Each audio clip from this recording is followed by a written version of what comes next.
Good day, viewers. I'm here to talk about fractions. Everybody knows that a fraction, it is a mathematical expression that represents a whole or a ratio. Fractions can be written as A over B, where A is called the numerator and B is called the denominator. But we need to understand that a fraction has many classifications. Kapag fraction ang pinag-uusapan, kailangan alamin natin kung anong classification siya. The first one will be proper fraction. Ano ba ang ibig sabihin ng proper fraction? A proper fraction when the numerator is smaller than the denominator. An example of a proper fraction is like 1/2, maybe 2/3, or maybe 3/4. For as long as the numerator is smaller than the denominator, ang tawag doon is proper fraction. Ano naman ang improper fraction? Ang improper fraction naman, kabaliktaran ng proper fraction, where the numerator is bigger than the denominator. The example of that is 5/4, let's say 10/7, let's say 8/5, and other form of improper fraction. What is the difference between these two?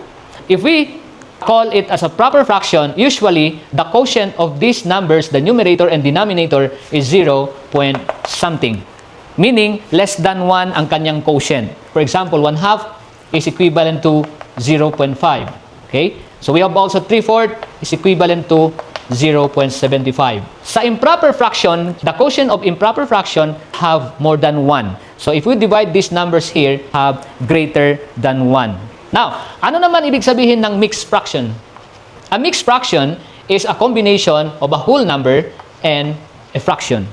It could be proper or it could be improper fraction. Basta meron na siyang whole number and a fraction or proper or improper fraction, ang tawag sa kanya, mixed fraction. Then, ano naman ibig sabihin ng complex? Ang complex fraction naman, it is a mixture of several type of fraction. Kapag kinombine mo na ito lahat, especially itong mixed fraction, it will be called as complex fraction. Like for example, if we have 3/1/2 here, all over 5, 6/2 over 3/4. That will be called as a complex fraction.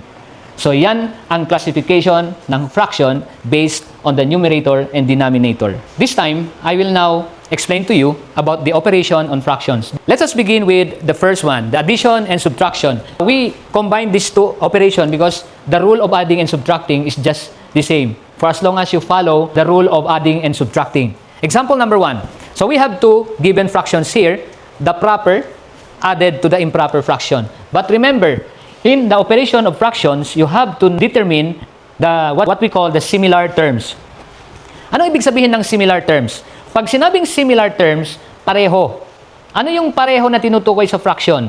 Similar terms is pertaining to the denominator which the same.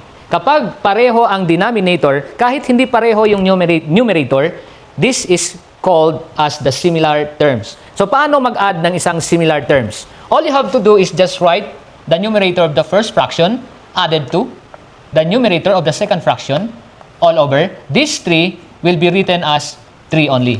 Anong gagawin dyan? You just add the numerator. We have 7/3. So, this will be your answer on the first example.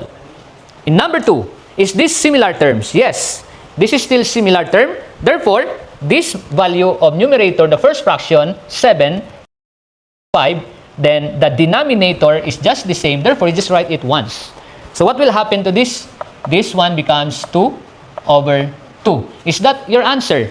Not yet, because 2/2 can be simplified as 1. Paano naman kapag dissimilar fractions? Dito na papasok ang concept ng LCD. Ano ang LCD? The least common denominator. We have 3 fractions to be added or to be subtracted. The first one is the 3/4, the 2/3, and the 1/2. Since these are dissimilar, dito mo na isusulat ang LCD.